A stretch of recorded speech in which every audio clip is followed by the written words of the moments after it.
Story 1. Help us. I don't have much time left. I'm hoping the blood will drain out of my wrists before they can get to me again, but I can't be certain. Oh God, it's so cold I'm losing a lot of blood, but I have to finish. You have to read this, maybe you can stop them. It all started about a month ago. I was frantically trying to finish a writing assignment for social studies that was due next period, writing so fast I thought I'd snap my pen in two. I think the paper was on World War II. Amazing that I can remember things like that through all of this, isn't it? Never mind, it doesn't matter. As I wrote this paper, I began to notice something odd. I was making a lot of mistakes. You'll have to excuse my digression for a moment, but I need to explain something. I never make mistakes when I write. Teachers use words like impeccable and exceptional to describe my conventions. That's why I was finding this odd. And what's more, they were all errors in capitalization, which served only to confuse me more. I hadn't capitalized the beginnings of sentences, proper nouns, anything, but capitals were cropping up sporadically throughout my writing. I had words like Germans or alliance, without the faintest clue why. At the time, I didn't think much of it. I quickly corrected my mistakes and finished the paper. In fact, I didn't even think of the incident when it happened again. I was commenting my friend's new MySpace picture. In the middle of typing up some inside joke I that my capitalization was once again awry. Scanning through it, I noticed something else odd. The word hello had been capitalized entirely, figuring I'd just go back and finish it. When I was done typing, I started again and again. My finger would hit the shift key unbidden. When I checked my typing again, I looked closer. My mind began to subconsciously piece together the capital letters. Imagine my surprise when I realized that it formed a message. It read, "Glad we have your attention." What I did then could only be described as a double take whilst being completely still. Not knowing what had begun then, I signed off and promptly went to sleep, chalking it up to an overactive imagination. The third time was during language arts. I was writing an analysis of the Iliad.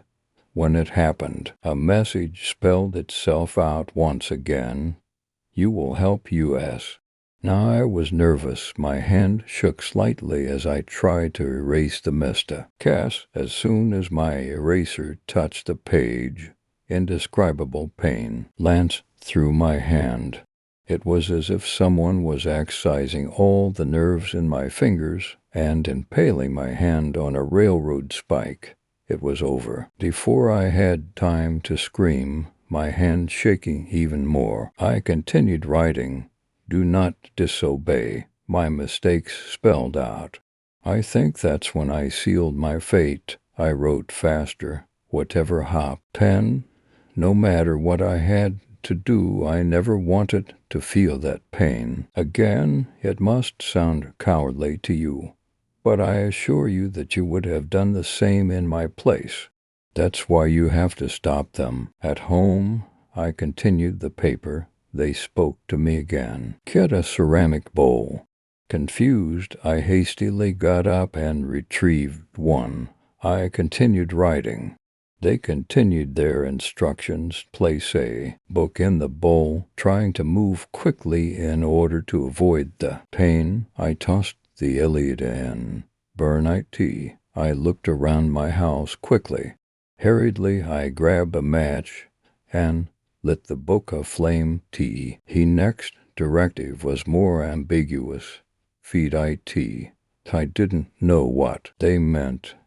In the middle of my paper, I wrote with what, and continued writing. The answer unnerved me. blood I edit the paper for a second. Then, before I knew what I was doing, I'd scored a long cut over the tip of my finger with my pen. I held it over the burning book, and a sick-looking mixture of ink and boot dripped slowly down. After about 5 minutes, a hum began to emanate from the book's bloody funeral pyre. It started softly and increased in volume until my whole body vibrated. I felt as if my entrails were turning to liquid, and I shut my eyes and covered my ears. I lost track of time then, but after what seemed like an eternity it ended. I opened my eyes to be greeted with a disturbing sight. The book had stopped burning, but it was no longer a book. The pages had formed into a blackened, papery tendril that had embedded itself into the floor.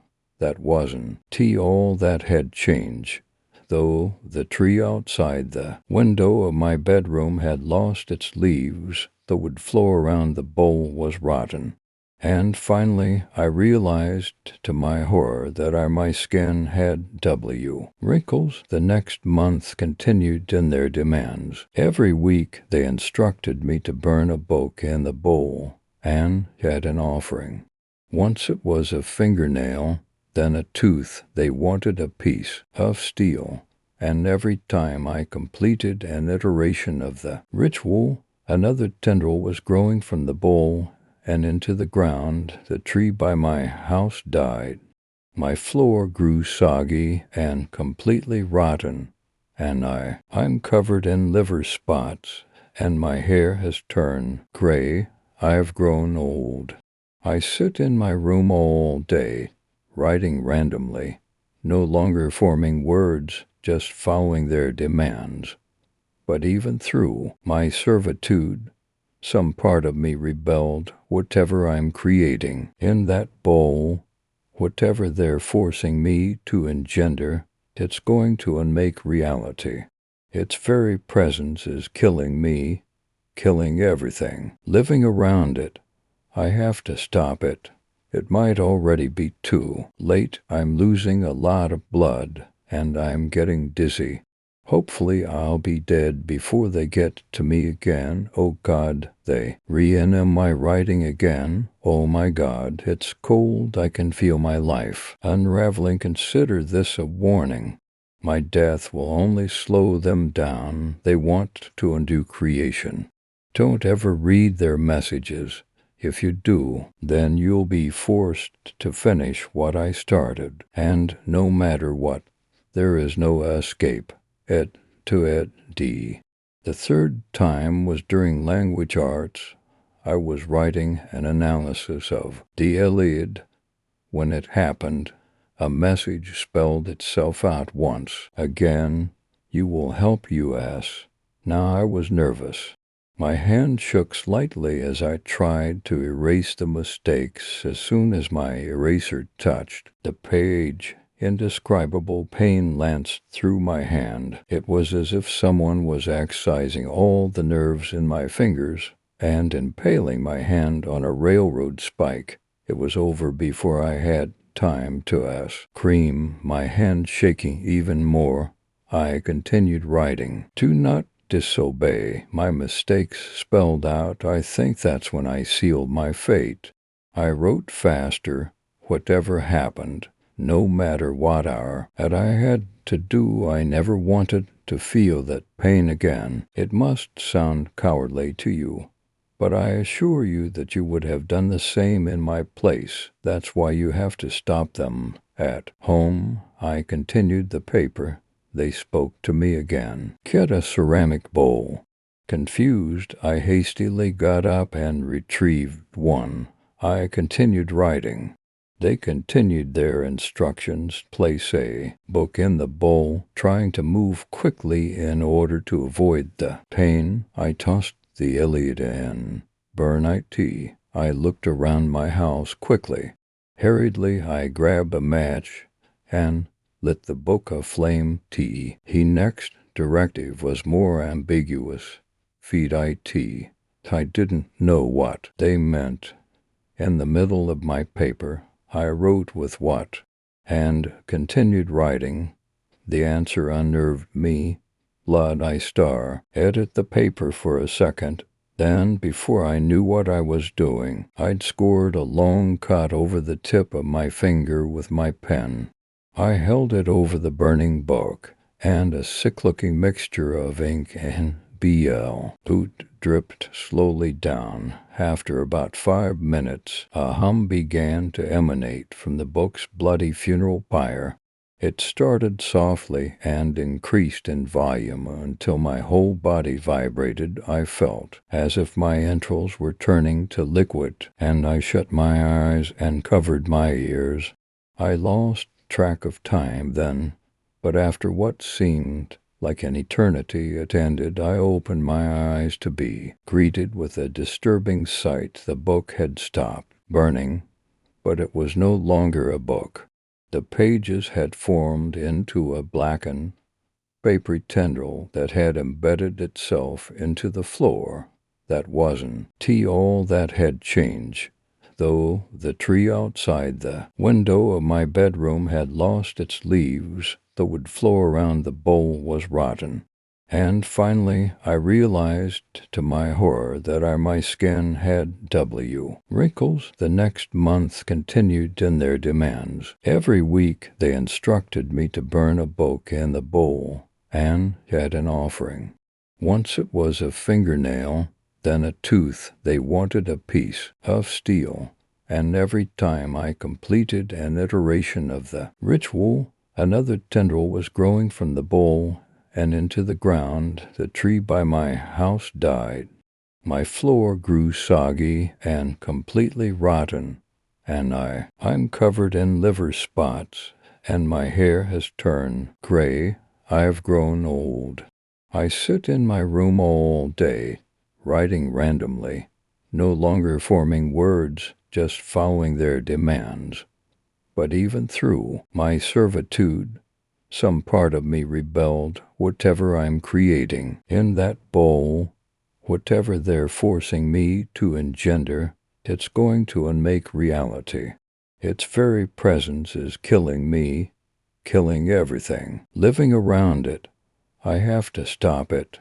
It might already be too late. I'm losing a lot of blood, and I'm getting dizzy. Hopefully I'll be dead before they get to me again. Oh God, they re-enum my writing again. Oh my God, it's cold. I can feel my life unraveling. Consider this a warning. My death will only slow them down. They want to undo creation. Don't ever read their messages. If you do, then you'll be forced to finish what I started, and no matter what, there is no escape. Story 2. Cancer staging for beginners. I tried not to notice it. I pretended it wasn't there. I wore long-sleeve shirts, and I never looked down. If I didn't think about it, I hoped it would cease to exist. But I couldn't forget it. At night my arm would throb in bed. The stain in the Scottish play spots don't come out. Wednesday I decided to actually look at my arm for the first time a little over 2 weeks, and upon close inspection, any thought of a future as a known amputee ended. The thick black circle I had been trying to pretend wasn't there just was actually completely there, in a very present kind of way, inches below the center of my bicep. It was the size of a Krispy Kreme donut with same sort of strange shine to it. A slightly raised appearance almost suggested it was swelling inside. The edges were rounded, not erratic like the pictures me lanimas I had found on that evening's increasingly ragged image searches. But what else would it be? I didn't want to call my doctor. I didn't even have a doctor. Just a clinic where I saw a rotating cast of semi-qualified residents who toiled for low wages, solved mundane problems, and lost sleep. I didn't want to make an appointment there and have to talk to somebody. I didn't want to see what someone's face looks like when I'm being told I'm going to die. Hopelessness has limits, so I finally called to make an appointment. The scheduler asked me why I needed to see the doctor, and in a moment of horrified honesty, I mumbled that I had a growth on my left arm, like a black donut giant. She interrupted me. Which arm? Left or right? Left. Please hold. The line went to something classical, cellos and violas, and a feeling of disconnect. Still there, still here. Look, the doctor has a recommendation, and for you, a specialist for things like this. The oncologist's office was right on the edge of a bus line, on the edge of gentrification. The elevators in the lobby had cones in front of them and signs suggesting they were no longer working. The lights flickered, making it feel like a stop-motion movie. I took the stairs to the 3rd floor. The waiting room was crowded with barely enough seats for everyone, and the temperature was insane, high 50s. I thought I saw someone's breath. I looked at my phone mindlessly while waiting to get called back. I thought I would have had issuance forms to fill out, so I hadn't brought a book, but I wasn't given anything. I just said who I was, and they told me to sit down. I didn't sign a thing. My arm kept spasming. I was in long sleeves to cover it up, which was awful. The 4th of July was only 2 days away.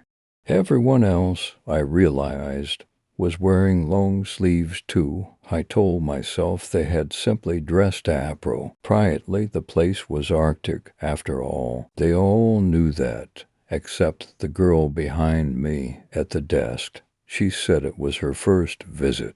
I looked over at her, trying not to be noticed. She was wearing a cardigan. My name got called. I stood and followed the nurse to the examining room. It was standard white with the scale and the table and the biohazard trash. There was a mirror and a window behind me. My arm was pulsing like a second heart. The nurse barely spoke to me, just told me to sit on the table and the doctor would be in soon. She was starting to walk out, and she hadn't asked any questions. I asked if she wanted to see my arm. She looked repulsed. No, the doctor will look at that. And she hurried out. And a tea room almost directly across the hall. She didn't close the door, completely shut behind her. I could see her walk into the room across from mine in the reflection of my room's mirror. In the other room was the girl in the cardigan, except she had taken it off. I couldn't see everything in the room, but I could see scraps of image, the nurse walking back and forth, the girl's shoulders, her arm, and the growth on her left arm. It was like mine, the same size, the same deep black, almost purple color, that jelly-like seeming consistency. I could feel it throbbing like mine. I heard footsteps down the hall, watched as a lab coat slid into her room. I expected to hear that low HPPA murmur as soon as he stepped in, but no, nothing. I heard her start to talk, and then in the mirror I saw a knife. It was bright and shiny, and he moved so fast. Before she could even cry out, I saw the knife go up and down and up and down, and a sprinkler turned on for a moment. A dizzy spray of GT scarlet that splashed out in clear, brilliant streams, and the black thing on her arm opened, and I was there. Red vein laced, pupils dilated, fluttering back and forth like a seizure patient. The blood stopped, and the blackness returned over the eye like a lid closing for sleep. I heard the harsh sound of old pipes.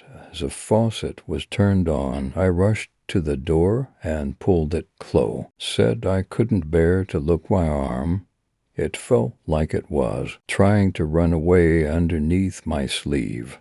I grabbed the biohazard trash can and pressed it against the door. Then the examining table. Someone outside. He pushed, and firming my hope the door opened inward. Instead of out, the doorknob rattled. Noise mingled with panicked cursing.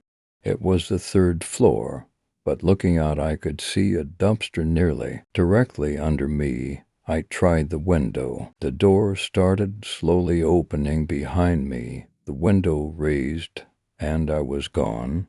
The dumpster was full of red bio bags, lumpy and horrifying. The alley smelled like rot. I climbed out and ran without. Looking back, I remembered my myths.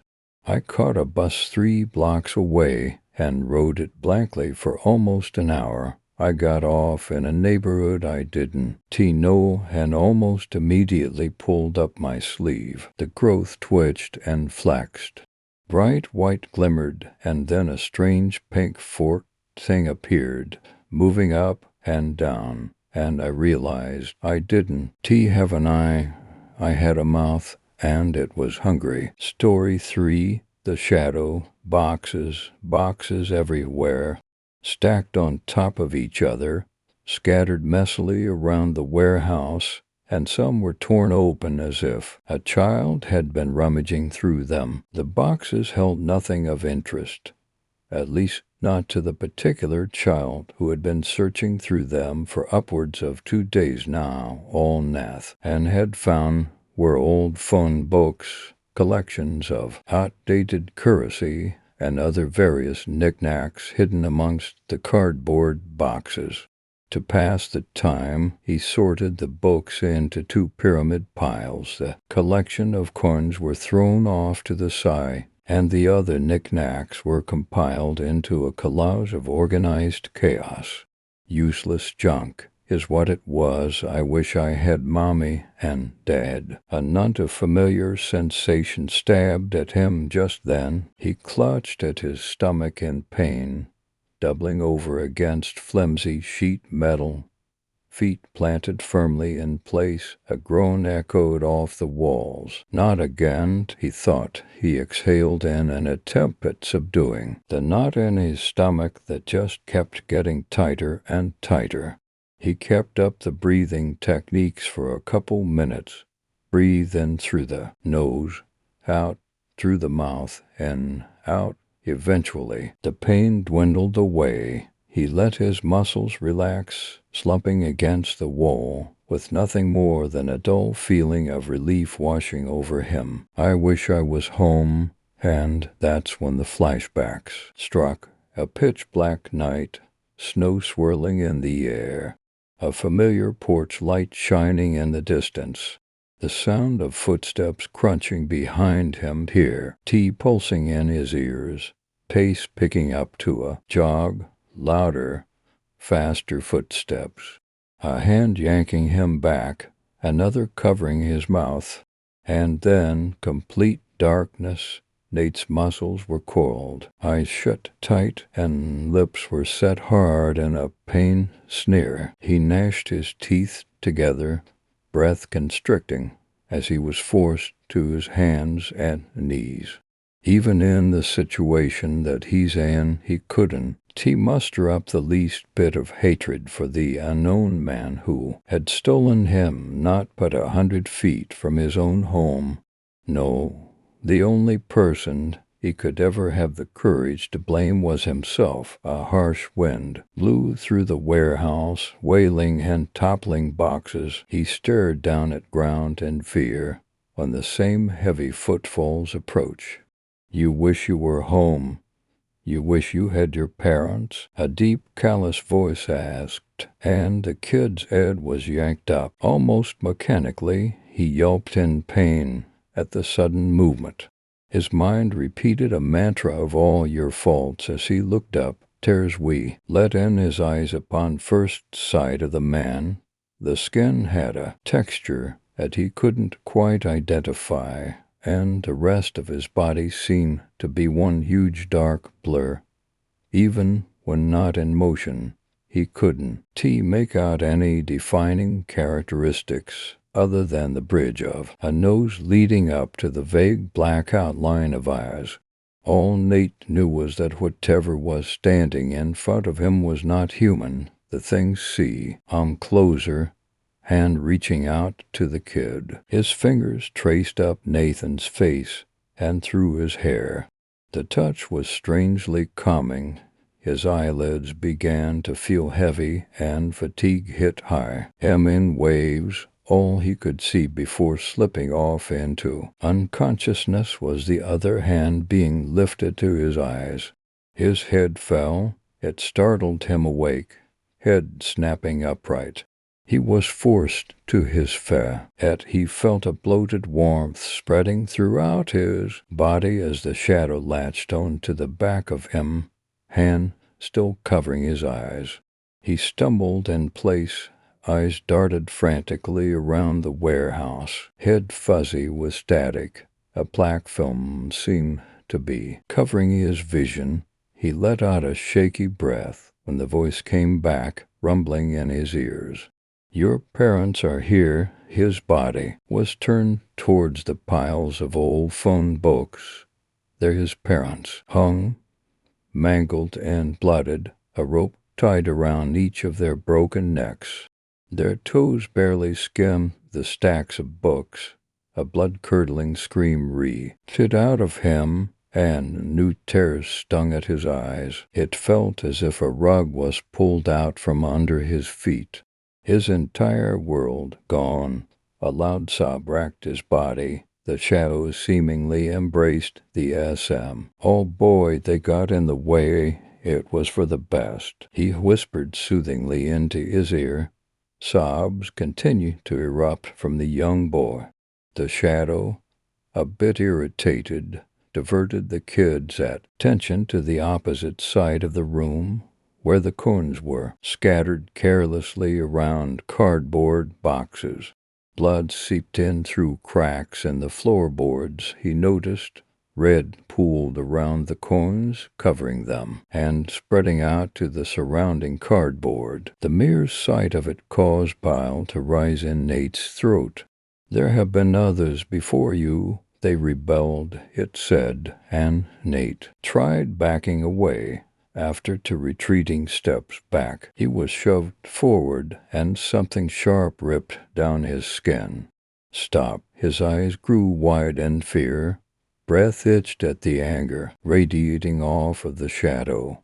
All he could feel was the shadow tearing his skin open bit by bit. Tears flowed freely down his face, and a pained nose escaped him.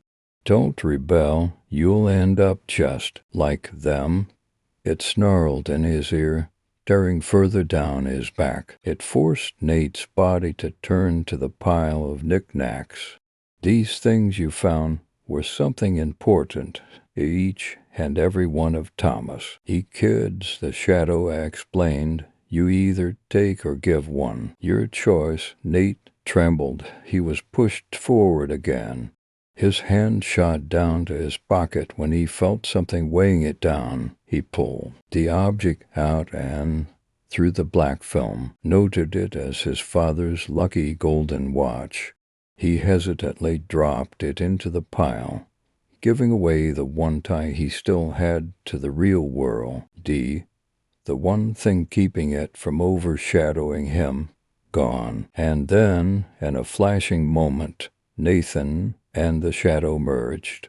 It took over his being, stretching out its arms and legs, flexing its muscles too. Get used to the body. It was warm and comforting, as if it belonged there all along. "And now, this is your home." Nathan let out a calming breath. He was no longer scared, no longer filled with sorrow and grief. He was emotionless. He embraced the shadow's presence, and just as he slipped into unconsciousness, saw another hand being lifted to cover his eyes. Story 4. The Rose of Dread Mother. I was 12 years old when I met my mother. We just moved into a new neighborhood. Autumn leaves began to dribble as my dad started to unpack our things. My brother, who was 4 at the time, was playing with his imaginary friend, who he supposedly just met when we moved in. My brother invited me to play with her, telling me that his friend wanted to introduce himself. Thinking it was absurd of him to have an imaginary friend, I objected his offer. Fine, I'll tell her to meet you herself, said my brother. My brother had always avoided talking to other girls since our mother passed away, so I thought it was natural for him to have a sort of motherly figure, or perhaps even a friend. Later that night, however, the first encounter had happened. I was sitting in a boat in the middle of a rather foggy lake. I could still feel the wind touching my ears. Is this real? Might this be a dream? So I took a glimpse of my surroundings. I saw a small wooden cabin with its door opened, and I also noticed that the lake was surrounded by trees, making me unable to see what's beyond it. But that's when I saw it, a beautiful doll-like figure wearing a humongous white gown, like the ones you see in fancy British parties. She had a red crimson hair as if she dyed herself with blood. I couldn't take my eyes off her. It's as if she would slog either me if I blinked for just a moment. Before I knew it, her bright black eyes were staring back at me, giving me a chill down my spine.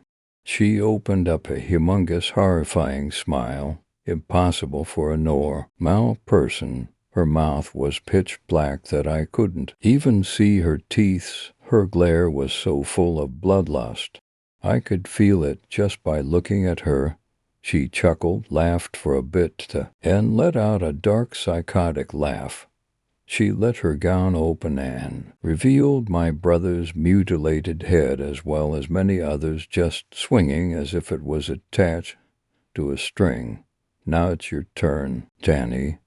My sanity was being tested. I was about to go mad. An hour in this place, and I would have gone on a psychotic tantrum. But I didn't. I just stood there, somehow feeling very calm about the situation, thinking that it's all just a dream. Then the sound of my alarm rung across the room.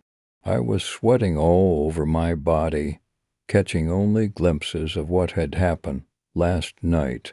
Fear, insanity, distraught, and sadness I experienced in a glimpse. Never in my early days have I felt something so dread and so full of hate. I could only imagine what dreams I had last night, so I went and tea downstairs for breakfast and began forgetting the matter. Did you meet her? Said my brother. I had forgotten what had happened last night, so I chuckled for a moment and said, Met who? The pretty lady in the gown. Silly, I told you she'd meet you, said my brother, expressionless. I began to remember what had happened last night. Then I screamed at the top of my lungs as if it happened right before me. How could he possibly have known about the dream? I over-panicked the situation, and asthma began to take over. I didn't have my inhaler back then. Unable to breathe, I saw a blurry vision of what seemed to be the woman suffocating me while staring at me with her eyes wide open. Then, next thing I know, I was in the hospital bed. Danny, are you all right? It's okay. Why, you're in safe hands now. Daddy's going to go to work not to be on your best behavior, said my dad in a comforting manner. I was speechless. I left a blank expression as my father left the room. Before I knew it, I was alone in a dark room. Wait, no, it didn't feel right. Something is inside the room beside me. Something dark with malicious intents. Then I began to notice the various corners of the room were exceptionally dark, except one of them stood out. It was pure black, blacker than that of the blackest sky. The more I stare at it, the brighter the other corners seem. Then she appeared right above me. Her crimson red hair was swinging as I began to lose my sanity, all the while fondling with my hair as if I was hers to own. I didn't want to even look at her face, even if it meant my death. Then she just stopped. The room didn't seem so dark anymore. It's as if she lost interest in me. I checked my surroundings over and over and over again until I realized that she wasn't here anymore. Then I began crying hysterically until I was tired enough to sleep. I was in the lake again. This time it was still. The place was so silent that I can hear my own heartbeat. The fog began to thicken. I knew that it wasn't over yet. She wanted me. She wanted my head, and nothing's going to stop it. Before I knew it, she was right in front of me. She gave a blank expression as if she was waiting for a response. I felt like if I gave the wrong answer, she would kill me on the spot. However, I knew I was going to die either way, but I didn't care. I looked at her, smiled at her, then said, "Insanity must be a pretty thing to have." She smiled back at me, but this time it wasn't a horrifying, psychotic smile, but a rather warm but gentle smile. "Hey, it sure is," she said gently. She inserted a bright red rose as beautiful as her into my palms. "I bid you farewell. May this be a reminder to you that for whatever reason you choose to come here again, I will welcome you as one of my children, and I will protect you even at the cost of my life," she said. I woke up the next day as if the whole situation had never happened. I also noticed that the rose was still in my palms.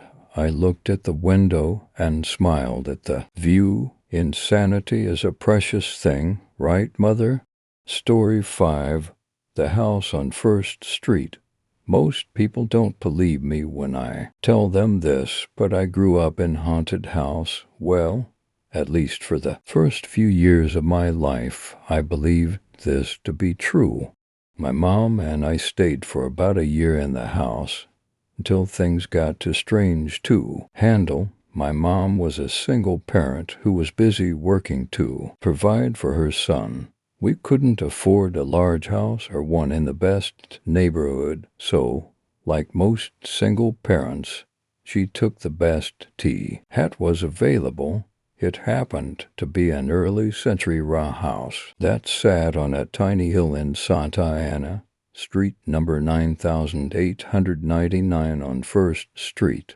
The house was truly the perfect fit for my mom and I. It had TWO bathrooms, an E10 kitchen, and 2 bedrooms. What more could you ask for on one income, especially in California? Truthfully, things were great for a while there. I remember having Christmas at the house with our family all gathered around in our small living room, and also a few fun evenings with friends. But then things started to get, well, kind of weird. At first it was just some oddball moments. Things that could be explained away by logical explanations, like a mall earthquake in the night. Things around the house would move ever so slightly. It would be a misplaced book, or an open curtain that was closed the night before, or a light left on that we thought had been turned off. But then the movements became, well, more substantial. We awoke one morning to find the cupboards in the kitchen open, every single one of them. My mom looked to me, and I to her. It seemed we both had the same thought. Why did you do that? Of course, neither of us did. After that, Our cupboards just couldn't stay closed. This turned into a morning ritual. Get up, make breakfast, close the cupboards, and go to school. But then it was other things, too. One morning we woke up to find all four of our dining room table chairs thrown about the living room. It looked like someone had tossed them from the kitchen, one by one, heaving or floating them to an entirely different room in the house. My mother took a deep breath and put them back at the table like nothing strange had happened. Now, I was only 6 at the time, but I remember hearing my mom talk on the phone to a friend. She talked about seeing an old man in the window, a wrinkly face that visited her every night. The face appeared and scowled at her. She hid under the covers until morning. What made the whole face in the window thing all the more terrifying is when my aunt stayed with me one night when my mom was out of town for work. Once again, I overheard a conversation I probably wasn't supposed to. My aunt asked my mom who the old man in the window was, and if she'd called in a priest or medium to deal with the presence in the house. To this my mom replied, "You saw him too." Things only got worse from here on out. One night we came home kind of late, and the entire house reeked of smoke. A very peculiar kind of smoke. It wasn't the smell of something burning, like our house had been lit on fire. It was pipe smoke, a common smell anyone could recognize who'd ever had a pipe before. The smell was the strongest in my room, which, of course, freaked my mom out to no end. She opened the windows and turned on the fan, but the smell stayed strong, like someone was still in the house, lighting up their pipe. Most folks would have probably fled by this point. Chairs that move at night, cupboards that can't stay open, a face in the window, and now a smell that was as real as someone smoking in front of you. But we stayed at least a little while longer. I suppose all of these events were just a precursor to what happened next. One morning right after I woke up, my mom and I found my toys in the living room, all of them. Mind you, I had a lot of toys. They were perfectly arranged in stacks according to their kind. My mom asked me when I had moved the toys. I told her I hadn't. That's when she ran into my room. In the corner where I kept my toys, she found an old pair of boxer shorts and a wooden cane. My mom was crying at this point, asking me where I'd gotten them. I told her I'd never seen them before. That's the moment, she said, where she saw the man in the window again, but this time he was standing in the hall grinning at her. We left after that. The next weekend, family and friends helped us move out of the house, and we went to stay with my grandma for a while. Looking back, I'm not really sure what to believe about it. Was it paranormal or something equally as scary? But with real world explanations, I don't know, of course. But I've always found one memory particularly odd. The neighbor to the right of our house was an elderly man named Mr. Cochran, who lived one. I only remember meeting him one time officially when we first moved in, but there was something that happened that I never told my mom about. One day, when I was in the backyard playing by myself, I saw Mr. Cochran in his bedroom window. He was just standing there, staring at me. He was wearing boxer shorts, smoking a pipe, and holding a cane in his hand. A twisted smile appeared on his face. He stood there smiling sickly at me, puffing out the smoke from his pipe. I don't know, of course, but it always made me wonder. What if our house wasn't haunted by ghosts or otherworldly entities, but by someone from this realm? What if all those things that took place were real?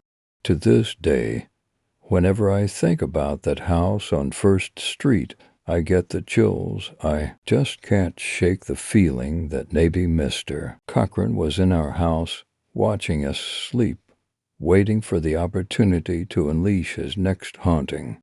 Story 6. The Fate Worse Than Death. These T's have a pernicious habit of countering non-believers with the ultimate cruelty of a life snuffed out in an instant.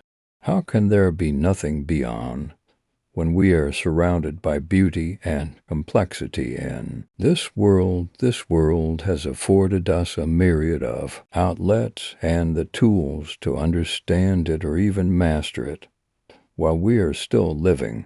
For a number of years I have taken a scholarly interest in this scientific question. Is there a fate worse than death? We've all read about spooks and specters, ghouls and ghastly demonic entities.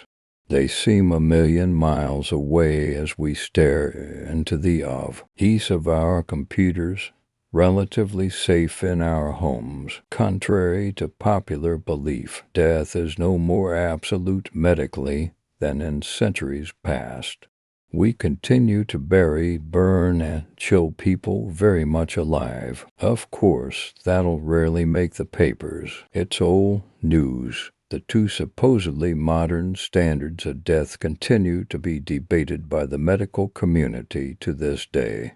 Cardiac arrest and brain death. The former is a catch-all term when the coroner has nothing to go by accepting the presence of a corpse on their table.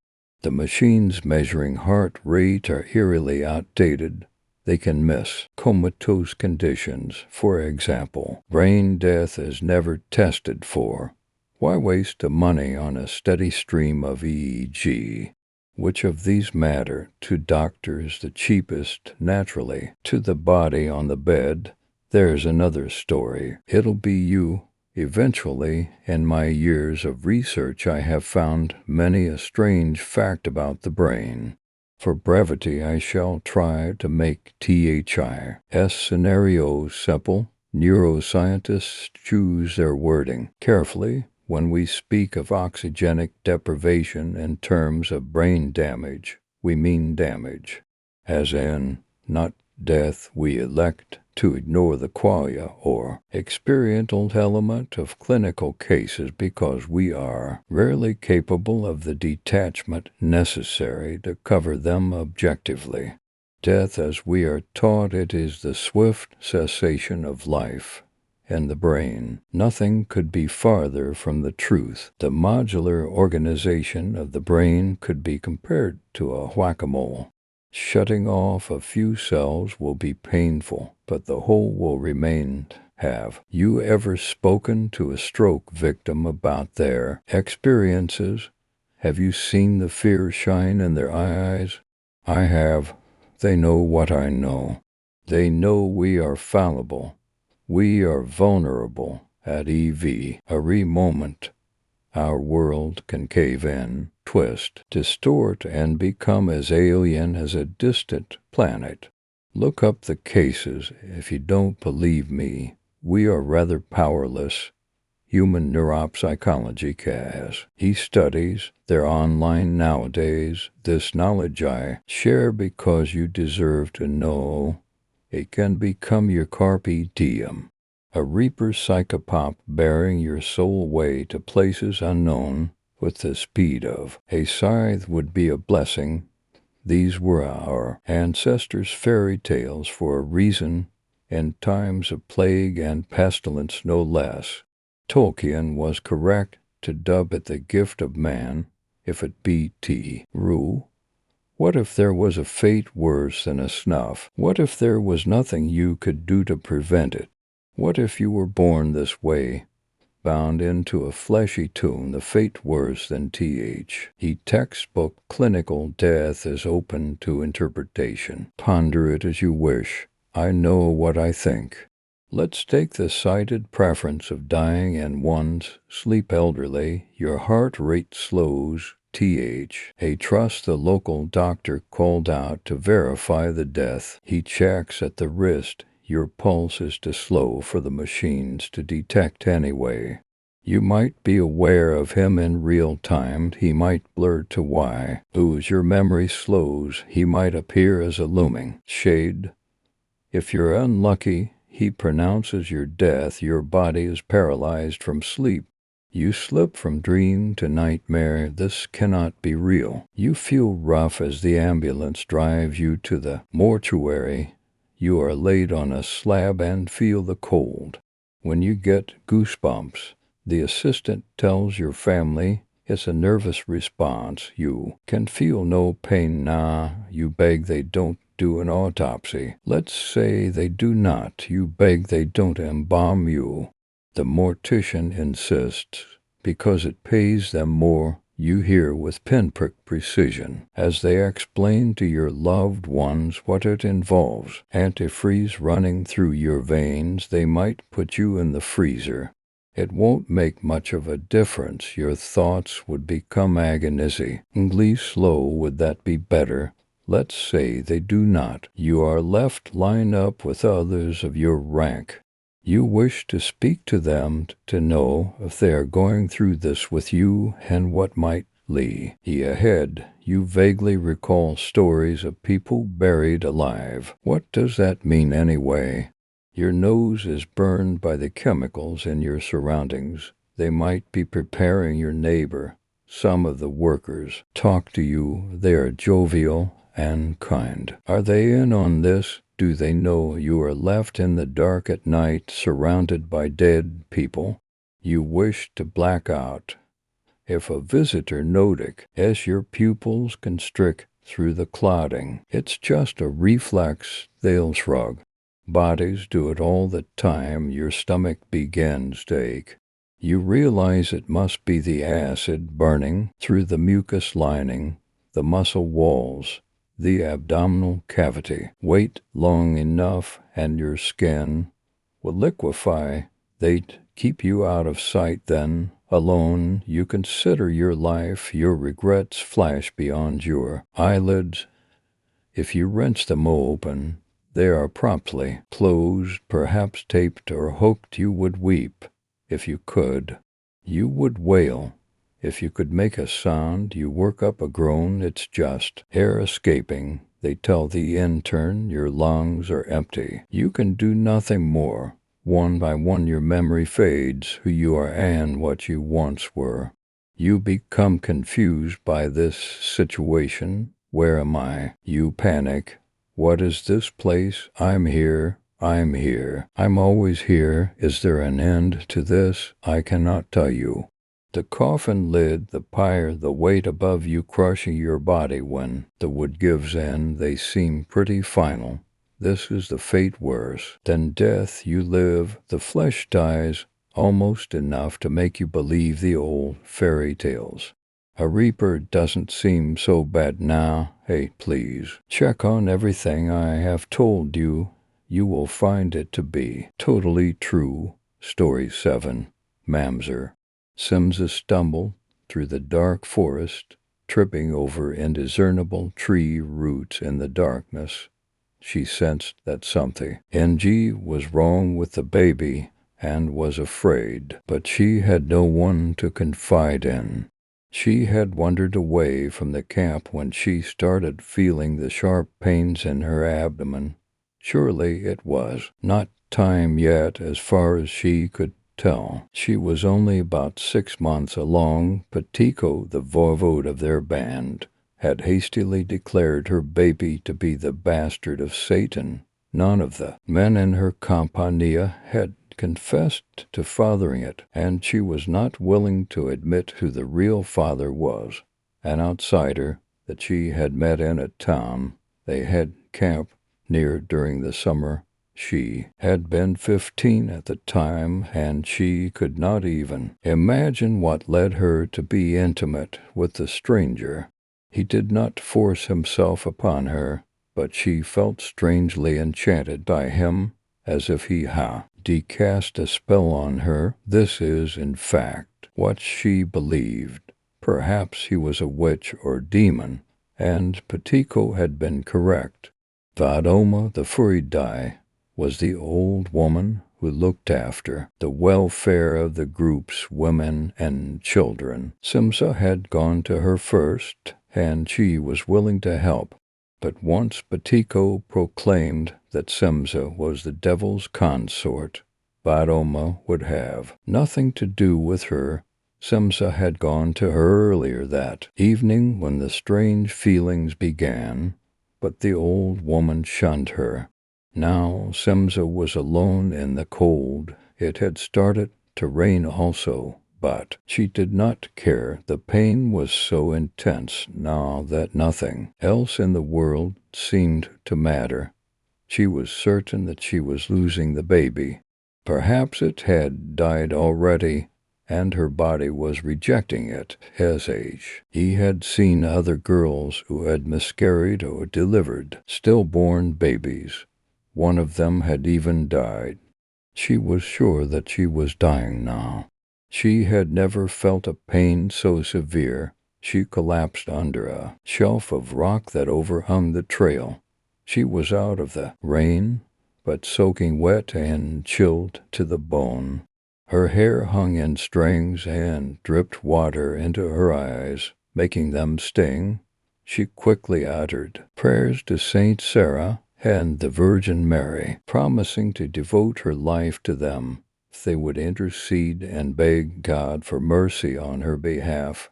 Yav Sasti Mari Ferdi De H. Hail Mary, full of grace, Devil Tusa Punidi Tu Mashkur Juland, I Punido Tire and Dako fell, Isos, blessed art thou among women, and the fruit of thy womb, Jesus, San Mari, Isises, Kiri De, Meng Devils, Vashamenj Papanenge, Akana Aid Amara Maripas Giri Hor, Saint Mary, Mother of God, pray for us now and at our hour of death. Over and over, she repeated the Ave Maria, but the pain increased. It finally became so intense that she could no longer speak. She did not even have the strength to scream. The rest of her body went numb, and she could not feel anything except the sting in her belly. Then the cold washed away. Then she felt as if something was pressing at her abdomen from the inside. Not the baby kicking, it did not feel like that. More as if it were straining against the walls of its prison. She lifted her blouse and looked at her stomach. Sure enough, there were protrusions that looked like tiny hands pushing from the inside.